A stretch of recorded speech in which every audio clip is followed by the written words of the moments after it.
वो वीडियो बनानी है, वो भेजनी है किसको? नेट।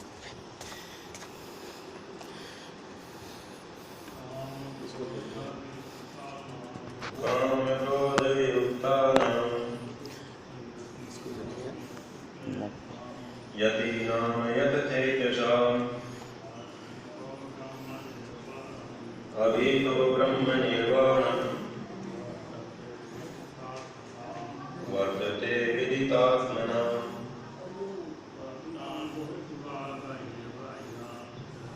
सत्त्वसां विद्वा बहिर्वाण्यो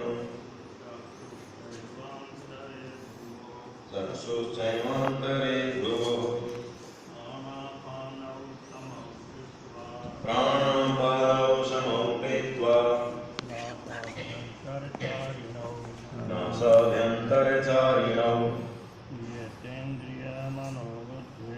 यतेन्द्रियमनोबुद्धिर्मुनिर्मोक्षपरायणः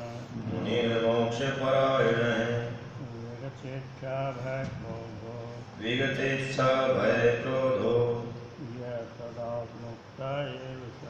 यः सदा मुक्त एव स भोक्तारं यज्ञतपसाम् सर्वलोकमहेश्वरम् सुहृदं सर्वभूतानां ज्ञात्वा मां शान्तिमृच्छति।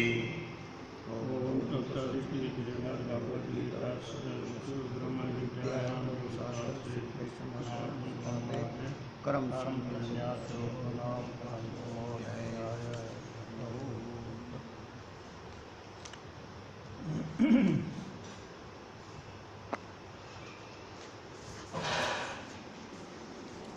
तो इस अध्याय में भगवान जो है यहाँ बता रहे हैं कि ज्ञान से कर्म निष्काम कर्म योग से जिस अवस्था की प्राप्ति होती है उसका नाम है मोक्ष। यानी जीवन की परिपूर्णता, सफलता, सार्थकता मोक्ष में संपन्न होती है। मोक्ष की प्राप्ति में जीवन की पूर्णता है। यदि मोक्ष की प्राप्ति नहीं हुई तो जीवन अधूरा रह गया, पूरा नहीं हुआ। और जो जीवन पूरा नहीं हुआ तो पूर्णता के लिए फिर आना पड़ेगा, जन्मना मरना पड़ेगा। भगवान कहते हैं कि जीवन की सार्थकता, परिपूर्णता के लिए मोक्ष की प्राप्ति जरूरी है। और मोक्ष की प्राप्ति कर्म योग से भी हो सकती है, ज्ञान योग से भी हो सकती है और भक्ति योग से भी। तो किसी भी साधन से हम उस मोक्ष की प्राप्ति कर सकते हैं। मोक्ष क्या है? परमात्मा की प्राप्ति कहो, मोक्ष की प्राप्ति कहो, परम पद की प्राप्ति कहो, स्वरूप स्थिति कहो, आत्मदर्शन कहो, आत्म साक्षात्कार कहो। ये जो स्थिति है जिसमें संसार का चिंतन समाप्त हो जाता है और अपने स्वरूप में या परमात्मा के स्वरूप में हमारी स्थिति हो जाती है, ऐसी स्थिति का नाम ही मोक्ष है। इस मोक्ष का दूसरा नाम दिया हुआ है ब्रह्म निर्वाण। ब्राह्मी अवस्था या ब्रह्म निर्वाण भी इसी का नाम है। तो पिछले 25वें श्लोक में भगवान ने कहा था लभन्ते ब्रह्म निर्वाणम ऋषिय क्षीण कल्मषा छिन्न द्वैधा यथात्मान सार्वभूत हिते रखा। कि भाई मोक्ष को, ब्रह्म निर्वाण को कौन प्राप्त करते हैं? वो ऋषि प्राप्त करते हैं जो क्षीण कल्मषा, जिनके कल्मष, पाप, दुष्चिंतन, ये जो दोष है वो सब समाप्त हो जाते हैं। क्षीण कल्मषा, जिनके कल्मष, पाप, दुर्विचार, दुष्ट चिंतन, ये सब जिनके समाप्त हो जाते हैं वो क्षीण कल्मषा कहते हैं। काम, क्रोध, लोभ, मोह, अहंकार इत्यादि जितने भी दोष दुर्गुण है उनका नाम कल्मष है। तो जो इन दोषों से, इनके चिंतन से,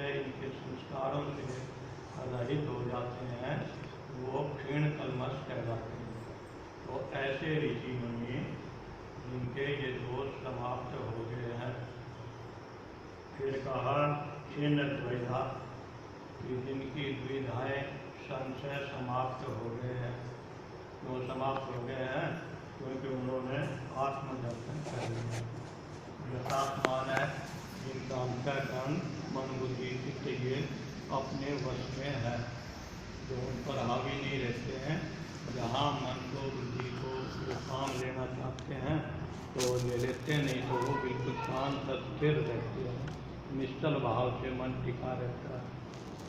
सर्वभूत हित रखा, जो दूसरे सभी प्राणियों के हित में लगे रहते हैं, जिनकी अपनी कोई स्वार्थ कामना अहंकार वगैरह नहीं है और जो दूसरे के हित में लगे रहते हैं, ऐसे जो ऋषि हैं, निर्मल अंतःकरण वाले जो ऋषि मुनि हैं, साधक हैं, भगवान के भक्त हैं, वो लभन्ते ब्रह्म निर्वाण, वो उस निर्वाण ब्रह्म की अवस्था को, जिसके कई नाम है, जिसका नाम मोक्ष है, परमात्मा की प्राप्ति है, परम पद है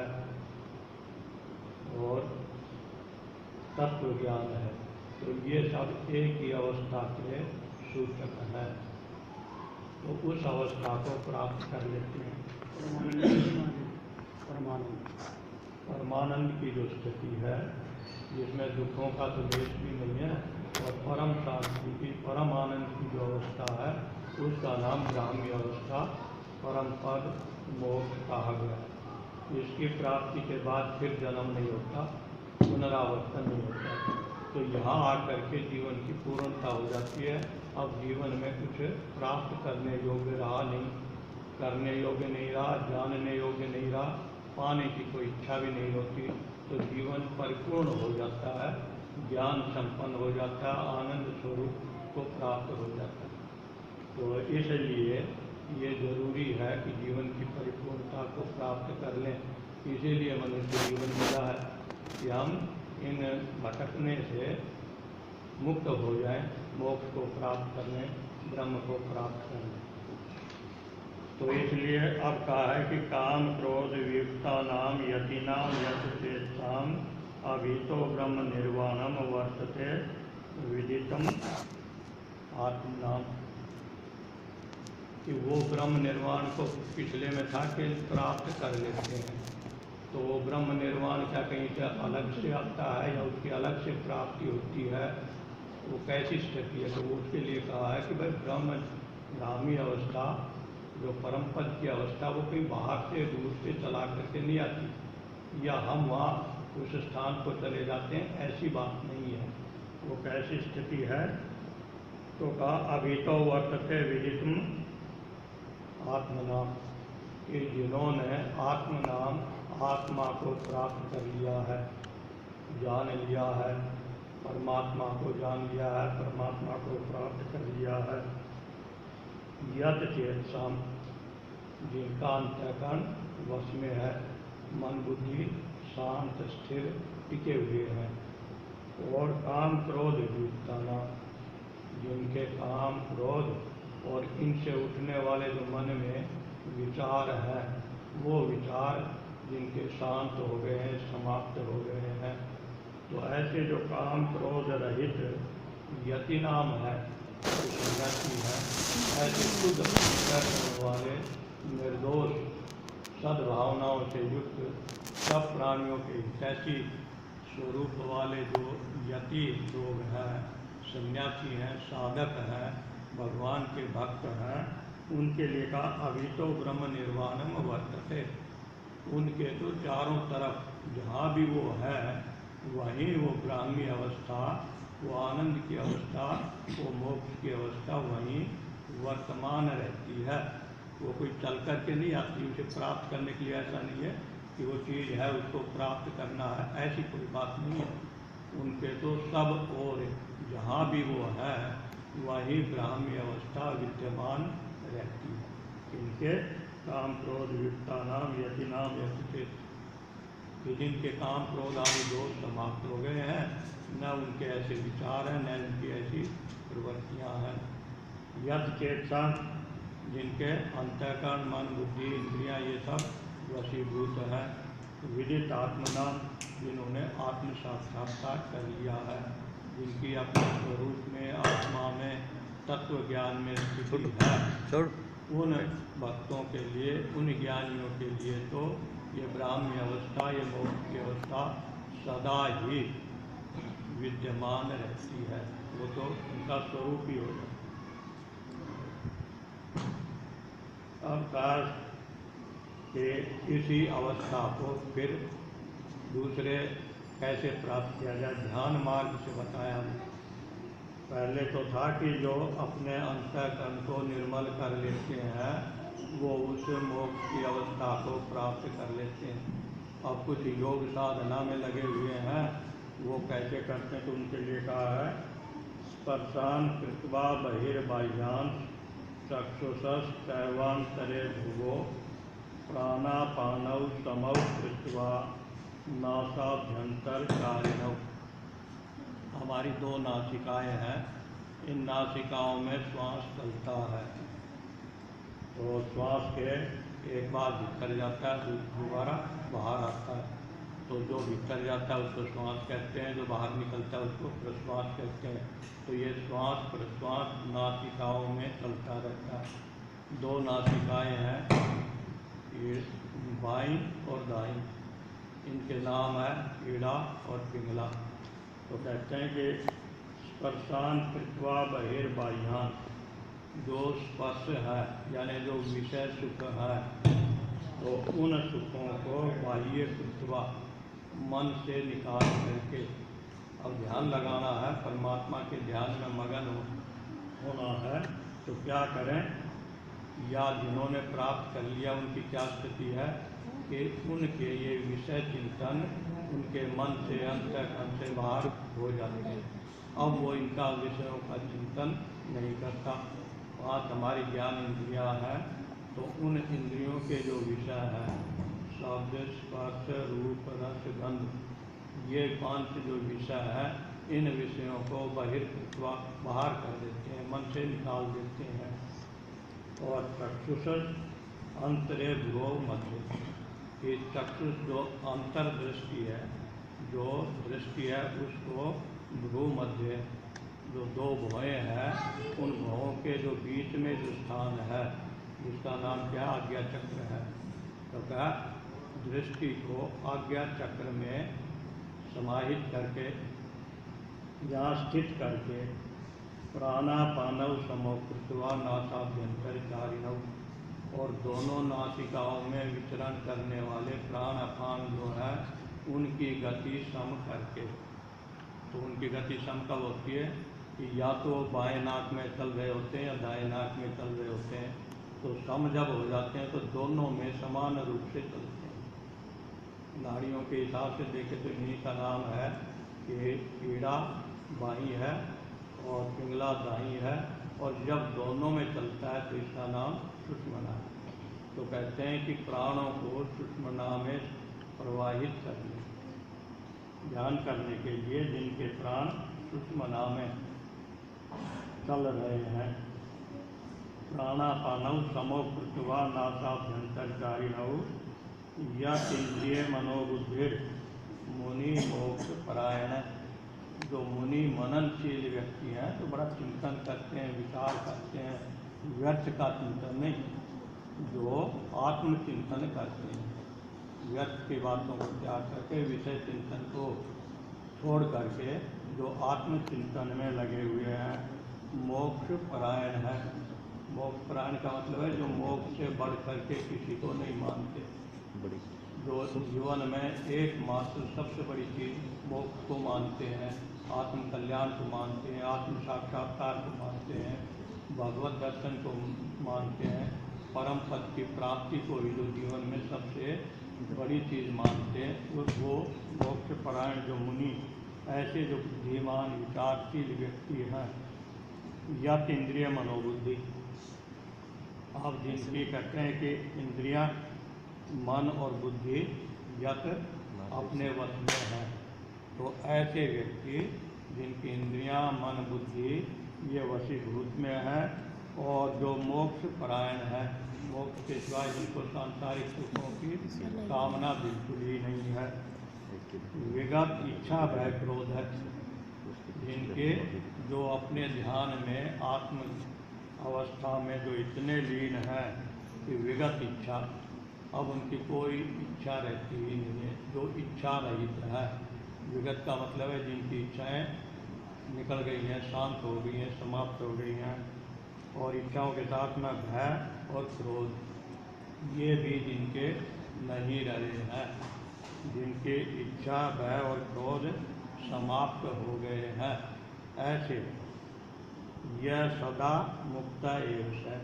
तो ऐसे जो मुनिजन है, विचारशील भगवान के भक्त हैं, वो उनके लिए तो कहा कि मुक्त एवं सदा, कि वो तो सदा ही उस मुक्त अवस्था में रहते हैं जिसको मोक्ष कहते हैं। ऐसे हैं वो कि भाई जिनके दुश्मना में तो प्राण गति कर रहे हैं, प्राण चल रहे हैं, मन बुद्धि और इंद्रियां जिनकी वश में है, चलायमान नहीं है, वो अपना कार्य नहीं करती है, और मोक्ष परायण है, जिनको क्या चाहिए, जीवन है, मोक्ष चाहिए, मोक्ष के सिवाय जिनको सांसारिक कोई इच्छा कामना है ही नहीं। ऐसे जो मननशील व्यक्ति हैं, तो बुद्धिमान लोग हैं, विचारवान लोग हैं, और जिनकी इच्छा भय क्रोध ये सब निकल गए, जो परमात्मा के अपने आत्मा के ध्यान में मगन है, तो न उनको कोई सांसारिक इच्छाएं हैं, न वासनाएं हैं, न वासनाएं हैं, न उनकी किसी इच्छा में बाधा पड़ रही है कि वे क्रोध उत्पन्न हो, तो न उनको इच्छा है, न क्रोध है, न भय है। इन दोषों से रहित अंतःकरण वाले जो हैं, उनके लिए तो सदा ही वो तो मुक्त ही है, उनको और कुछ करने की आवश्यकता नहीं। उनकी जो स्थिति है, उस स्थिति का नाम ही मोक्ष है, वो तो मोक्ष को सदा ही प्राप्त है। ये योगियों के लिए बता दिया कि भाई जीवन की परिपूर्णता रूप मोक्ष को प्राप्त करने ऐसे प्राप्त कर सकते हैं कि वो अपने प्राणों को सुषुम्ना में ले जा करके ध्यान में भ्रूमध्य आज्ञा चक्र में अपने ध्यान को टिका करके परमात्मा का चिंतन करते हुए परमात्मा के स्वरूप में लीन हो जाते हैं। तो ऐसी अवस्था उनकी मोक्ष की हो जाती है। अब कहते हैं एक और भी भक्तों के लिए एक और भी सरल सा उपाय है जो भक्ति का मार्ग है, और वो क्या है, वो है भगवान में श्रद्धा और विश्वास। तो जिसको भगवान में ऐसा श्रद्धा विश्वास है, भगवान के प्रति क्या मान्यता है कि भोक्तारम यज्ञ तपताम, भगवान कहते हैं यज्ञ तपों के भोक्ता हैं। यज्ञ का मतलब है एकदम शुद्ध श्रेष्ठ कर्मों में रुचि, यज्ञ कहते हैं कर्मों को करना। और इसी प्रकार तप कहते हैं अपने मन बुद्धि इंद्रियों को वशीभूत रखना, सहनशील होना, प्रतिक्रिया न करना। तो ऐसे जो यज्ञ तपसाम भोक्ता, ये भगवान इनको ग्रहण करने वाले हैं, यानी भगवान श्रेष्ठताओं को पसंद करते हैं। तो जिन्होंने अपने जीवन को श्रेष्ठ बना लिया, किस लिए, भगवान की प्रसन्नता के, भगवान प्रसन्न होते हैं, यज्ञ तप के भोक्ता हैं। तो इसलिए उनको हम क्या समर्पण कर सकते हैं, यज्ञ तप करेंगे। यज्ञ तप कब करेंगे, जब हमारा मन निर्मल होगा, शुभ भावनाएं होंगी, हमारे शुभ संकल्प विचार होंगे, भगवान क्या ही चिंतन मनन होगा। तो सांसारिक चिंतन मनन जिनका नहीं है, जो श्रेष्ठ भगवान की सारी सृष्टि में भगवान की प्रसन्नता के लिए ही सब प्राणियों के हित साधन में जो लगे रहते हैं, तो ऐसे जो लोग हैं कि जिनका जीवन भगवान की प्रसन्नता के लिए है, तो भगवान को कैसा मानते हैं कि वो भगवान सब श्रेष्ठताओं के स्रोत है, और इसलिए हम भी उनके समर्पण के लिए, उनकी प्राप्ति के लिए अपने को कैसा कर लें, श्रेष्ठ बना लें। सर्वलोक महेश्वरम, वो परमात्मा कहते हैं कि इसी धरती के नहीं, जितने भी ब्रह्मांड में लोक लोकांतर है, और उनके जो स्वामी हैं, उन सब के लोकों के जो ईश्वर हैं, उनके भी महेश्वर हैं वो, यानी सारे सृष्टि के मालिक हैं, एकमात्र वो परमात्मा मालिक हैं। सबसे बड़े हैं। और फिर कहा सुहृदम सर्वभूतानां, सब प्राणियों के सुहृद हैं, भला चाहने वाले हैं, कल्याण करने वाले हैं, उनके रक्षक हैं, उनके सहायक हैं। तो ऐसे जो भगवान हैं, यानी भगवान के प्रति जब हमारी ये श्रद्धा और विश्वास हो जाती है कि भगवान मेरे रक्षक हैं, भगवान मेरे सहायक हैं, भगवान मेरे साथी हैं, और भगवान सबके महेश्वर है, स्वामी है, और भोक्तारम यज्ञ तपसाम, सब श्रेष्ठताएँ उनमें विद्यमान है, सब उनके यहाँ कोई बुराई पसंद नहीं है, तो भगवान सब श्रेष्ठताओं के भोक्ता है। तो कहते हैं कि भगवान के प्रति जब हमारी ऐसी श्रद्धा विश्वास हो जाता है तो जैसा भगवान है वैसे ही हम बन जाते हैं। उस परमात्मा को प्रसन्न करने के लिए हमें भी वैसा ही बन जाना चाहिए, तभी तो भगवान प्रसन्न होंगे। यदि किसी साहब को खुश करना चाहो तो कैसे, कि जो वो चाहता है, जैसा उसका स्वभाव में है वैसे ही बन जाओगे तो साहब खुश हो जाएंगे। तो भगवान की प्रसन्नता के लिए हमें भी शुद्ध पवित्र जब हम हो जाएंगे तो फिर भगवान को प्राप्त हो जाएंगे। तो कहा ज्ञात्वा माम शांतिम गृह्यति, कि जो भगवान के ऐसे मान लेता है, ऐसी जिसकी धारणा दृढ़ हो गई है कि भाई सारी सृष्टि का एक परमात्मा ही स्वामी है, उससे बढ़ कर के कोई नहीं है, और वो सब प्राणियों का सखा है, सहायक है, रक्षक है, साथी है, कल्याण करने वाला है, और सब श्रेष्ठताओं को ग्रहण करने वाला है। तो जब उसके प्रति हमारी ये धारणा हो जाएगी, हमारे मन में ये भाव बस जाएंगे, तो हम भी जब उसी भगवान की प्रसन्नता के लिए वैसे ही हो जाएंगे। तो जब सहज में ही, और ये भगवान की प्राप्ति का ये भी उपाय। तो भक्त को कैसा होना चाहिए, भगवान के प्रति समर्पित हो जाए। तो जब भगवान के प्रति समर्पित हो जाए तो अब चिंता है किस बात की उसे। तो इस प्रकार से उसमें न कोई दोष रहेंगे, न कोई चिंता रहेगी, न इच्छा है, न कामना, एक ही इच्छा है भगवत प्राप्ति की। क्यों? क्योंकि सब ज्ञान, सब आनंद परमात्मा के स्वरूप में है, परमात्मा सब आनंद के, ज्ञान के स्रोत है। तो वहाँ से सब कुछ प्राप्त हो जाएगा। इसलिए संसार में वो कुछ नहीं चाहते, तो उनकी संसार की कोई कामना रहती ही नहीं है। परमात्मा का चिंतन, परमात्मा का ध्यान, परमात्मा की महिमा जब उनके हृदय में बस जाती है तो ऐसे धीरे उनका चिंतन करते करके वो उनको ही प्राप्त हो जाते हैं। और भगवान कहते हैं परम शांति के परम स्रोत हैं। तो इस प्रकार से शांति मुक्ति, तो परम शांति स्वरूप परमात्मा को, या परमात्मा स्वरूप परम शांति को वो प्राप्त हो जाते हैं। जीवन की सार्थकता, सफलता, संपूर्णता हो जाती है, सारी भटकना, सारी अशांति दूर हो जाती है, परम शांति की, मोक्ष की प्राप्ति हो जाती है। इसी के साथ ये अध्याय समाप्त हुआ। हरि ओम।